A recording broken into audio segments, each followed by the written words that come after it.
He actually came within 10 inches of my face and yelled that I had this violation. And when I asked him to leave because I thought it was inappropriate, he threatened to bring the sheriff out. Remembrance Run director Karen Wells says runners had just left the starting line when she was handed this violation from East Bay Township zoning inspector Bob Perry. He wasn't a very nice man to me. He was actually a bully and saying that I was violating the ordinance in the variance activity permit that I had signed because I had too many people at this event. And I said, well, that is a good problem to have because that's what we're all about, is raising money and bringing people here to enjoy the event. Wells says she's struggling to understand why they had to come on the day of the event.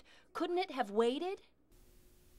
I think that my zoning inspector thought that he was doing the right thing, and maybe he was just overzealous at doing it.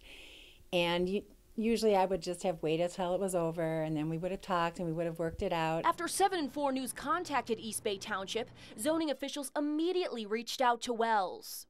Leslie assured me that next year in our planning we'll bring in the road commission and post no parking signs along the roadway, similar to what they do with Iceman. Speaking of Iceman, we asked zoning administrators if they have a plan of action for this event, which is 10 times the size of the Remembrance Run.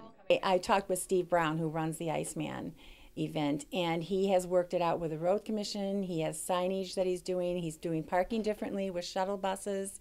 There's only going to be parking on one side of the road, which will be tremendous because last year you could not even get an emergency vehicle through. East Bay Township zoning administrator Leslie Couturier says while she wishes this situation was handled differently, safety remains the township's top priority. We are so proud that so many of things go on in that area at Timber Ridge, and we're so proud that we have that facility here in the township. So we want to make sure that it's utilized and that it's utilized correctly for the neighborhood in that vicinity.